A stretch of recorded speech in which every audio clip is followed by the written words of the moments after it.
السلام عليكم ورحمة الله وبركاته نحمده ونصلي على رسوله الكريم أما بعد আল্লাহ রাব্বুল আলামিনের অনেক বড় ইহসান যে আল্লাহ তাআলা আমাদেরকে যেই জামানার অধিকাংশ মানুষ ইসলাম থেকে খারিজ এবং যেই জামানার অধিকাংশ মুসলমান ইসলামের বিষয়ে গাফেল এবং যেই জামানায় বাতিলপন্থীদের শক্তি আস্ফালন সবচেয়ে বেশি, সেই সময়টাতে এসেও আল্লাহ রাব্বুল আলামিন আমাদেরকে হক ও হক্কানিয়াতের সাথে জুড়ে থাকার, অন্তত আহলুস সুন্নাহ ওয়াল জামাআতের হয়ে দুনিয়াতে টিকে থাকার তৌফিকটুকু দিয়েছেন। এজন্য আলহামদুলিল্লাহ। কিয়ামত পর্যন্ত দুনিয়াতে হক ও হক্কানিয়াতের মেয়ার হলো যে নবী ও সাহাবীর আদর্শের উপরে টিকে থাকা। সাহাবা একরাম রাজিয়াল্লাহু তাআলা আনহুমকে মেয়ার না মেনে সাহাবাদের নির্ভরযোগ্যতার উপরে আপত্তি তুলে কারো পক্ষে কখনোই হকের উপরে থাকা সম্ভব না। তো পৃথিবীতে একদম শুরু যুগ থেকে যারা সাহাবা একরাম রাজিয়াল্লাহু তাআলা আনহুমের চরিত্রে কালিমা লেপন করতে চেয়েছে, তাদের মধ্যে অন্যতম হচ্ছে শিয়া সম্প্রদায়। এদের হাত ধরেই পরবর্তী বাকি সাহাবা বিদ্বেষীদের উদ্ভব এবং তাদের গড়ে ওঠা। এবং পৃথিবীতে যত বাকি সাহাবা বিদ্বেষীরা আছে, আমাদের দেশেও আছে রাজনৈতিক নানান খোলসে, ইসলামের খোলসে, যারা ধর্মের কথা বলে কিন্তু সাহাবা বিদ্বেষী, মেয়ারে হক মানে না। এরাও তাদের সাহাবা বিদ্বেষের দলিল এই শিয়াদের কাছ থেকেই নেয়।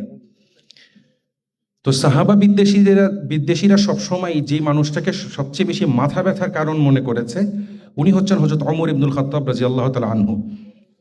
আল ফারিকু বাইনাল হাক্কি ওয়াল বাতিল। রাসূল পাক সাল্লাল্লাহু আলাইহি ওয়াসাল্লাম তো বলেছিলেন যে ওমর যেই রাস্তা দিয়ে হাঁটে, শয়তান ওই রাস্তা দিয়ে হাঁটে না। তো এই জন্য এই সাহাবা বিদ্বেষী যত শয়তানের পূজারী, শয়তানের সাঙ্গপাঙ্গ দুনিয়াতে ছিল, এরা হযরত ওমরের মানাকিব সহ্য করতে পারে না।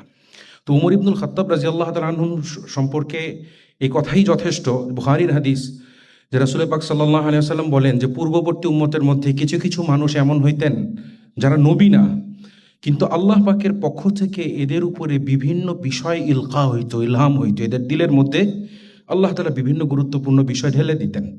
তো আমার উম্মতের মধ্যে এমন ব্যক্তি হচ্ছে ওমর ইবনুল খাত্তাব। সাহাবা একরাম রাদিয়াল্লাহু তাআলা আনহুমের মধ্যে হযরত ওমর রাদিয়াল্লাহু তাআলা আনহু হচ্ছেন সেই ব্যক্তি যে হযরত অনেকবার এমন হয়েছে যে আল্লাহ রাসূল সাল্লাল্লাহু আলাইহি ওয়াসাল্লাম কোনো বিষয়ে মাশওয়ারা করছেন, মুযাকারা করছেন, হযরত ওমর রাদিয়াল্লাহু তাআলা আনহু রায় দিয়েছেন, করেছে আরে আল্লাহ রাসূল কি প্রলাপ বকতেছেন নাকি, উনি তো যেটা বলছেন সহি বলেছেন। অথবা এটা আল্লাহ রাসূল আরেকটা তৌজি এই করা যায় যে জিজ্ঞাসা করেছেন যারে আল্লাহ রাসূল সাল্লাল্লাহু আলাইহি ওয়াসাল্লাম রোগের কারণে, রোগের তীব্রতা, আমাদের প্রতি তো ওনার মহব্বত অনেক তীব্র, এই অবস্থায় উনি লিখতে চাচ্ছেন কিন্তু ওনার তো লেখার হালত নেই, তিনি কি রোগের তীব্রতা এমন কথা বলছেন কিনা। এবং এই যে কথাটা, এইটা তো আল্লাহ রাসূল সাল্লাল্লাহু আলাইহি ওয়াসাল্লামের শানের উপরে ইশকাল না। আমাদেরকে মনে রাখতে হবে যে রাসূল পাক সাল্লাল্লাহু আলাইহি ওয়াসাল্লাম কোনো কথা বললেই তো সেটা ওহী না। আল্লাহ রাসূল বললেন যে এই ওযুর পানি নিয়ে আসো, এই কথাটা কি ওহী?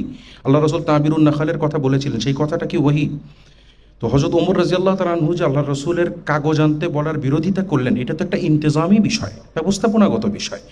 ওনার বিরোধের কারণ কি?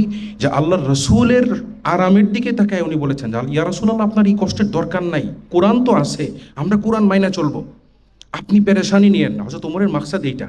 কিন্তু এইখানে আল্লাহর রাসূল কাগজ চাওয়ার পরে হযরত ওমরের না দিতে চাওয়াটা, এটা যদি বেয়াদবি হয়, তো তাহলে হযরত আলী রাদিয়াল্লাহু তাআলা আনহু হুদায়বিয়া সন্ধির সময় যখন আল্লাহর রাসূল বললেন যে আমার নাম কোথায়, ওখান থেকে রাসূলুল্লাহ শব্দটা কেটে দাও, মক্কার কাফেররা দাবি করছে, হযরত আলী কি বললেন? কসম খায় বললেন আমি রাসূলুল্লাহ কাটতে পারবো না। তো আল্লাহ রাসূল সাল্লাল্লাহু আলাইহি ওয়াসাল্লাম ডেকে নিয়ে বললেন, আচ্ছা আমাকে দেখায় দাও, আমি নিজে কাটি। তো এই যে হযরত আলী রাদিয়াল্লাহু তাআলা আনহু ইনকার করেছিলেন, এটা কি মহব্বতের কারণে নাকি বেয়াদবির কারণে? তো হযরত ওমর রাদিয়াল্লাহু তাআলা আনহু এখানেও কাগজ দিতে না চাওয়াটা, আল্লাহর রাসূলকে লিখতে না দেওয়ার বিষয়টা, এটা আল্লাহর রাসূলের প্রতি তার মহব্বতের বহিঃপ্রকাশ ছিল। শিয়ারা যে এখানে দাবি করে, তারা বলতে চায় যে রাসূল পাক সাল্লাল্লাহু আলাইহি ওয়াসাল্লাম মূলত এখানে চাচ্ছিলেন লিখিতভাবে আল্লাহর রাসূলের পরে কে খলিফা হবে এইটা উনি ডিক্লেয়ার করে দিবেন। হযরত ওমর রাদিয়াল্লাহু তাআলা আনহু এটা বুঝতে পেরেছেন, আলীকে তিনি খলিফা হইতে দিবেন না, আলীর রাজত্ব উনি মানতে নারাজ, এই জন্য তিনি নাকি কাগজটা আনতে দেন নাই, ঘোষণাটা করতে দেন নাই। হযরত ওমরের উপরে এই যে ইশকালটা করা হয়, এই যে মিথ্যাচার করা হয়, এবং আমাদের দেশের দুঃখজনকভাবে অনেক শিক্ষিত মানুষজন যারা ভার্সিটি থেকে ইসলামিক স্টাডিজে পাশ করে বেরিয়েছেন, আমাদের দেশে অনেক বেদাতি ভাইয়েরা আছেন, রেজভি রেজাখানিরা, এদেরও অনেকে আমি দেখেছি যারা এই ধরনের প্রোপাগান্ডায় বিশ্বাস করেন। অথচ কমন সেন্সের ব্যাপার যে রাসূল পাক সাল্লাল্লাহু আলাইহি ওয়াসাল্লাম তো এটার পরে আরও প্রায় 5 দিন বেঁচে ছিলেন। বৃহস্পতিবারের ঘটনা, আল্লাহ রাসূল ইন্তেকাল করলেন সোমবার দিন। বাকি যে 4.5 দিন 5 দিন সময় আল্লাহ রাসূল সাল্লাল্লাহু আলাইহি ওয়াসাল্লাম দুনিয়াতে ছিলেন, পুরো সময় তো হযরত ওমর লাঠি নিয়ে পাহারা দেন নাই যে কেউ আসতে পারবেন আল্লাহ নবীর কাছে। সাহাবা একরাম আসতেছেন, হযরত আয়েশা আসতেছেন, হযরত ফাতিমা আসতেছেন, আব্দুর রহমান ইবনে আবু বকর আসতেছেন, আলী রাদিয়াল্লাহু তাআলা আনহু নিজে আসতেছেন, উম্মাহাতুল মুমিনিনরা সবাই আসতেছেন, অন্যান্য সাহাবা একরাম আসতেছেন, দেখা করতেছেন। আল্লাহ রাসূল তো আর কাউকে বললেন না যে আমার পরে আলী খলিফা হবে। তো যদি এখানে খেলাফত ঘোষণা মাকসাদ হতো, তাহলে আল্লাহর রাসূল অবশ্যই কাউকে না কাউকে বলতেন। সবচেয়ে বড় কথা হলো যে নবী করিম সাল্লাল্লাহু আলাইহি ওয়াসাল্লাম যদি আল্লাহ পাকের পক্ষ থেকে কোনো বিষয় আদিষ্ট হন, তাহলে দুনিয়ার কারো নিষেধাজ্ঞা, দুনিয়ার কারো আপত্তির মুখে আল্লাহর রাসূল শরীয়তের একটা সিদ্ধান্ত বলে যাবেন না, এটা হইতে পারে না। যদি এটা হয় তাহলে আল্লাহ নবীর নবুয়তের উপরে প্রশ্ন আসবে যে তিনি কি তার দায়িত্ব পালনে অক্ষম ছিলেন? ওমরের ভয়ে তিনি খলিফা ঘোষণা করে যেতে পারেন নাই? আল্লাহ পাক হুকুম দিছে আলীকে খলিফা বানাইতে, হযরত আল্লাহ রাসূল বলে গেলেন না? এটা তো হইতে পারে না। তো আল্লাহর নবীর নবুয়তের উপরে প্রশ্ন আসবে। এর চেয়ে আরেকটা বিষয় হচ্ছে যে হযরত আলী রাদিয়াল্লাহু তাআলা আনহুর বিষয়, মুসনাদ আহমদের মধ্যে রওয়ায়াত আছে যে আলী রাদিয়াল্লাহু তাআলা আনহুর কাছে আল্লাহর রাসূল কাগজ আনার কথা বলেছেন। হযরত আলী ছিলেন তখন একা। হযরত আলী রাদিয়াল্লাহু তাআলা আনহু বললেন, ইয়া রাসূলুল্লাহ, উনি ভয় পাচ্ছিলেন যে আমি যদি কাগজ আনতে যাই, কাগজ সংগ্রহ করতে করতে যদি আল্লাহ রাসূলের ওয়াফাত হয়ে যায়, শেষ সময় যদি আমি থাকতে না পারি। উনি বললেন যে ইয়া রাসূলুল্লাহ, কাগজ লাগবে না, আপনি আমাকে বলেন, আপনি যা বলবেন এটা মুখস্থ করে রাখবো। আল্লাহ রাসূল সাল্লাল্লাহু আলাইহি ওয়াসাল্লাম তখন কি করলেন? নামাজের কথা বললেন, যাকাতের কথা বললেন, অধীনস্থদের সাথে, দাসদাসীদের সাথে সদাচারের কথা বললেন, খেলাফতের কথা তো বলে নাই। হযরত আলী রাদিয়াল্লাহু তাআলা আনহু নিজে হাজির ছিলেন। এবং ওই যে ঘটনা যেখানে হযরত ওমর রাদিয়াল্লাহু তাআলা আনহু ছিলেন, যেখানে একটু হইচই হইল, ওই ঘটনার মধ্যে আমরা দেখতে পাচ্ছি যে আল্লাহ রাসূল সাল্লাল্লাহু আলাইহি ওয়াসাল্লাম এরপরে তাদেরকে উপদেশ দিচ্ছেন ওই ঘটনার পরে। তো ওইখানে আল্লাহ রাসূল সাল্লাল্লাহু আলাইহি ওয়াসাল্লাম কি বলতেছেন যে 3টা নির্দেশ দিচ্ছেন। এর মধ্যে 1 নম্বর হচ্ছে আখরিজুল ইয়াহুদ মিন জাজিরাতিল আরব। আল্লাহ রাসূল তো বলেন না যে আমার পরে আলীকে খলিফা বানাও। তো যদি আল্লাহ রাসূল সাল্লাল্লাহু আলাইহি ওয়াসাল্লাম খলিফা বানানো মাকসাদ হইতো, তিনি সুস্থ ছিলেন, মানে কথা বলার মতো পরিস্থিতিতে ছিলেন, সাহাবা একরামকে তিনি নসিহা করেছেন, ব্যক্তিগতভাবে অনেককে নসিহা করেছেন, তিনি কারো কাছে এই কথাটা মেনশন করেননি। হযরত ফাতেমা রাদিয়াল্লাহু তাআলা আনহা এরপরে এসেছেন। হযরত আয়েশা রাদিয়াল্লাহু তাআলা আনহার রিওয়ায়াত বুখারীর মধ্যে। হযরত ফাতেমা এসেছেন, আল্লাহর রাসূল তার সাথে কানে কানে কথা বলতেছেন। হযরত ফাতেমা রাদিয়াল্লাহু তাআলা আনহা প্রথমে কান্না করে দিলেন, এরপর আল্লাহর রাসূল তার কানে আবার কিছু বলেন, হযরত ফাতেমা খুশি হয়ে গেলেন। হযরত আয়েশা রাদিয়াল্লাহু তাআলা আনহা পরবর্তীতে তাকে জিজ্ঞাসা করছেন যে কি বিষয়ে। হযরত আয়েশা ফাতেমা বললেন যে প্রথমে আল্লাহ রাসূল আমাকে জানিয়েছেন যে এই যে অসুস্থতা, এই অসুস্থতাই আমার ইন্তেকাল হবে, তো এইটার জন্য আমার মন খারাপ হয়ে গেছে। তো এরপরে আল্লাহ রাসূল আমাকে বলেছেন যে খুব দ্রুতই আমার সাথে তোমার মোলাকাত হবে, তো এটার জন্য আমার খুশি হয়ে গেছি। তো আল্লাহর রাসূল তো কানে কানে হযরত ফাতেমাকে বলে যেতে পারতেন, আল্লাহ রাসূল তো বলে যান নাই।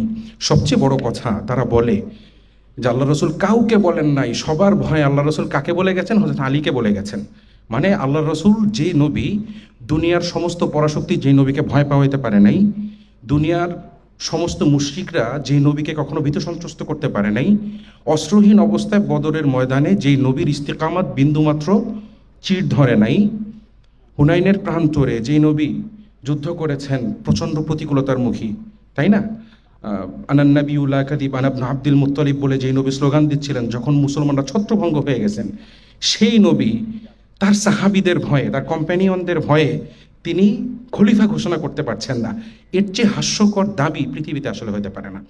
এবং হযরত আলী রাদিয়াল্লাহু তাআলা আনহুকে, যারা আলীকে রীতিমতো খোদা মানে, এরা যে কাপুরুষ নপুংসক, এটার একটা প্রমাণ হচ্ছে যে তারা বলে যে আলী রাদিয়াল্লাহু তাআলা আনহুকে নবী তো বলে গেছে আমার পরে তুমি খলিফা, উনিও ভয়ে বাকিদেরকে বলেননি। মানে তাদের মতে তাদের খোদা ক্যাপাবল না, তিনি বাকিদের সামনে এতটুকু ঘোষণা করার হিম্মত, সৎসাহস হয় নাই যে আমি নবীর পরে আমি খলিফা হব, নবী আমাকে দায়িত্ব দিয়ে গেছে। তো যেই লোক এই লেভেলের ডরপুক হবে যে তাকে দায়িত্ব অর্পণ করার পরে মুখ ফুটে বলতে পারে না যে আমাকে দায়িত্ব দেওয়া হয়েছে, এই লেভেলের ডরপোক বুজদিল কাপুরুষ, সে তো খেলাফতেরই উপযুক্ত না। নাউযুবিল্লাহি মিন যালিক। হযরত আলী এরকম কাপুরুষ হওয়ার প্রশ্নই আসে না। যারা নিজেরা কাপুরুষ, মার উই ইয়াকিস আলা নাফসি, তো যারা নিজেরা কাপুরুষ, সারা জীবন উম্মতের পিঠে পিছন থেকে ছুরি মেরেছে শিয়ারা, নিজেরা বুজদিল, এত লেভেলের বুজদিল যে নিজেদের বুজদিলিকে, নিজেদের কাপুরুষতাকে জায়েজ করার জন্য তাকিয়ার মতো একটা মিথ্যাচারকে তারা আকীদার অংশ বানায় নিছে। তো তারা যে তাদের খোদাকে, তাদের উপাস্য, তাদের মহব্বতের মানুষ, তাদের ইমামকে কাপুরুষ ভাববে, তাতে আর আশ্চর্যের কি আছে? তো আমরা মুসলমানরা আমাদের নবীকে, আমাদের সাহাবিকে, আমাদের খলিফাতুল মুসলিমিন আলী ইবনে আবি তালিবকে আমরা তো কাপুরুষ ভাবতে পারি না। তো এই জন্য হযরত আলী রাদিয়াল্লাহু তাআলা আনহুকে কেন্দ্র করে এক্ষেত্রে যে ইলজাম দেওয়া হয় হযরত ওমরের উপরে, যে ওমর আলীর খেলাফত ছিনিয়ে নিয়েছেন, এখানে ডিক্লারেশন হতে দেন নাই, আলীর খেলাফতের ঘোষণা বাধাগ্রস্ত করেছেন, এটা একটা সর্বৈব মিথ্যে কথা। রাসূল পাক সাল্লাল্লাহু আলাইহি ওয়াসাল্লাম এই হাদিসকে শিয়াদের তৌজিকে মেনে নেয়া, আমি নাম বলছি না, আজকে একজন হিন্দুস্তানের পথিতৎসা বিখ্যাত একজন আলেমে দ্বীন হিসেবে পরিচিত ছিলেন, তার ইন্তেকাল হয়েছে, পক্ষে বিপক্ষে অনেক কথা আছে, কিন্তু ওনার একাধিক বক্তব্যে এই হাদিসের বিষয়েও উনি এমন এমন কথা বলেছেন যা এখানে হযরত আলী ভুল করেছেন, ওমর এবং আবু বকর আলীর খেলাফতকে ছিনিয়ে নিয়েছেন, এই ধরনের কথা ওনার জুবান থেকে বহুবার বের হয়েছে। এবং ওনার ইন্তেকালের পর আমাদের এক সাথী জানিয়েছেন যে দারুল উলুম দেওবন্দে দর্শে উস্তাদকে জিজ্ঞাসা করা হয়েছে আজকের ঘটনা, যে হযরত ওনার তো ইন্তেকাল হয়ে গেছে, তো আমরা কি করব? উনি বলছে যে এই লোকের সাহাবা একরামের সামনে বহুত জঘন্য কথা আছে, এর জন্য আমি ইস্তেগফার করবো না, ইন্নালিল্লাহ পড়েছি, এতটুকু শেষ। যাই হোক, আমি নাম বলতেছি না, আল্লাহ পাক ওনাকে মাফ করে দেন, তো ওনার যে জাযা আল্লাহ পাক ওনাকে বুঝায় দেন। তো আমাদের দেশে আমাদের সবচেয়ে আফসোসের ব্যাপার হচ্ছে যে বাংলাদেশে না, শুধু পৃথিবীতে বর্তমানে শিয়াদের পপুলেশন অনলাইন সার্ভে অনুসারে মোর দ্যান 20%, অর্থাৎ প্রত্যেক 5 জন মুসলমানের একজন শিয়া। আপনারা বলবেন জীবনে শিয়া দেখি নেই, শিয়া দেখেন কি দেখেন নাই এটা মুহররমের সময় বোঝা যায়। তো সার্ভে অনুসারে পৃথিবীতে প্রত্যেক 5 জন মুসলমানের একজন শিয়া। এবং আমরা যদি বলি যে 5 জনের মুসলমানের একজন শিয়া, বাকি যে 4 জন মুসলমান আছে যারা আহলুস সুন্নাহ ওয়াল জামায়াতের পরিচয় দেয়, এদের ভিতরে অন্তত পক্ষে 1.5 জন ধরতে হবে বা 2 জন ধরতে হবে যারা শিয়া ইতিহাস প্রভাবিত। তো এই জন্য আমরা যারা এই জামানায় আলেম হিসেবে, মুসলমান হিসেবে টিকে আছে, আমাদের এটা ইমানি জিম্মাদারি যে আমাদের নবী এবং সাহাবীর উপরে যত ধরনের আপত্তি আছে এটার উপযুক্ত জবাব নিজেরা জানা এবং অন্যদেরকে জানানো। এটা না হলে আমরা নিজেদের ঈমানকে ধরে রাখতে পারবো না। কোনোভাবে যদি সাহাবায়ে কেরাম রাদিয়াল্লাহু তাআলা আনহুমের আদালতের উপরে, আদালতে সাহাবার উপরে কোনো রকম সংশয় যদি কারোর মধ্যে ঢুকে যায়, তো পুরো জখিরায়ে হাদিস তার কাছে অগ্রহণযোগ্য হয়ে যাবে, দ্বীনের অন্তত 90% জিনিস তার কাছে অগ্রহণযোগ্য হয়ে যাবে, বেঈমান হওয়া তার জন্য আসান হয়ে যাবে। তো আল্লাহ তাআলা আমাদের সবাইকে হেফাজত করেন। আসসালামু আলাইকুম ওয়া রাহমাতুল্লাহি ওয়া বারাকাতুহু।